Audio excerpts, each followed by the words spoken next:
ጉባኤታችን እንግዲህ ለ7 ዓመታት ካደረገው ጉዞ በኋላ አባቶቻችን ካህናት በጸሎታቸው፣ አባቶች እናቶች በስጦታቸው በጸሎታቸው፣ ወጣቱ በጉልበቱ የሰራው ስራ ለፍሬ በቅቶ የዛሬ ሳምንት ጉባኤ ቤቱ ይመረቃልና እንኳን ደስ ያላችሁ። በዚያው 23 ደቀ መዛሙርት አብረው የጉባኤ ቤቱ ፍሬዎች ከ5 ዓመት ቆይታ በኋላ ይመረቃሉ። ለሁለተኛ ጊዜ እናስመርቃለን ማለት ነው እና በርካታ እንግዶች ከተለያየ ቦታ ይመጣሉ።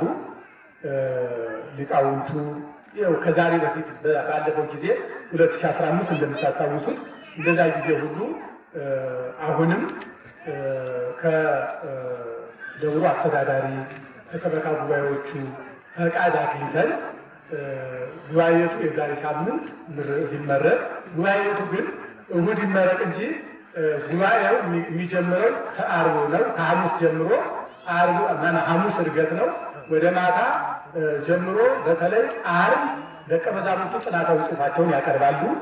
ሁላችሁም ተገኝታችሁ የጥናታዊ ጽሑፉ ተካፋይ እንድትሆኑ፣ እሁድ በይፋ አባቶች ሊቃነ ጳጳሳት በተገኙበት እንዲሁም መምህራን ከየቦታው ተሰባሰቡበት ጉባኤ ቤቱና ደቀ መዛሙርቱ ይመረቃሉ። ይህ ሁሉ የእናንተ የድካማችሁ ውጤት በመሆኑ በእውነት ለመናገር እንዲሁ ከጴጥሮስ ያን ጊዜ ትወደኛለህ ወይ ተብሎ ሲያዝ የመጣው አንዱ በጉባኤ ቤት ነው።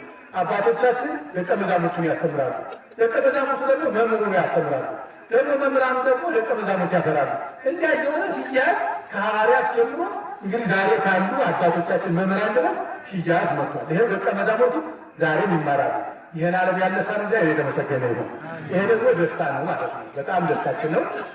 በቤተክርስቲያንም ፕሮግራሞች አሉ፣ በጉባኤ ቤቱም በኩል ፕሮግራሞች አሉ። ንቁ ሁናችሁ ፕሮግራሞችን እንድትከታተሉ የበለጠ ለሚመጡ ለእንግዶች ቅድሚያውን እየሰጠን እኛ አስተናጋጆች እየሆን ባለፈው ጊዜ በእውነት ደብረ ታቦርን በልኩ አሳይተናል። በእውነት ሚዲያዎችን ተቀባብለው አሳይተዋል። ዛሬም የተለያዩ ሚዲያዎች ይመጣሉ፣ ብዙ ሚዲያዎች ይመጣሉ፣ በተለይ ከባለፈው ጊዜ በተለየ መንገድ። ስለዚህ ያ የሚዲያዎች መምጣት መልካም ከሰራንበት በጎ ስራችን ለዓለም ያስታውቃል። ደግሞ ሳንዘጋጅ ሳንጠነቀቅ ከጠበቅን ደግሞ ለዘላለምነታችን ለዓለም ያሳያል ማለት ነው እና በተቻላችሁ መጠን እንዲያው የክብረ በዓል ልብሳችሁን ለብሳችሁ ዝግጁ ናችሁ። በየጊዜው የሚሰጡ መልዕክቶችን እየተቀበላችሁ እንደምትሳተፉ እያደረጋችሁ አንዳንዶቻችሁ በጉባኤ ቤቱ በኩል አካባቢ ያሉ ስራዎችንም እናቶች እንደጀመራችሁ እያገዛችሁ ሁላችሁም ስትቀርቡ አቤት ወዴት እያላችሁ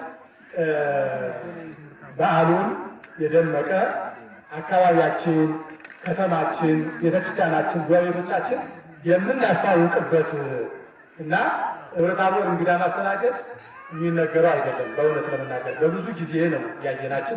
ባለፈው ጊዜ ሆቴል ያላቸው ሰዎች አልጋቸውን ፈቅደውልን ሳንጠቀምበት የቀረነው ራሱ ብዙ ነው። በጣም ብዙ አልጋ ነው የተፈቀደልን። በእውነት ለመናገር እግዚአብሔር ራሱ መድኃኔዓለም የሰራው ስራ የዛሬ ሳምንት ይመረቃል ነው እና እግዚአብሔር አምላካችን ለሳምንት በሰላም ያድርሰን፣ መንገዱን ሰላም ያድርግልን፣ እንግዶቻችንን በሰላም መጥተው በሰላም እንዲመለሱ የመድኃኔዓለም ፈቃድ ይሁንልን። ስብሐት ለእግዚአብሔር።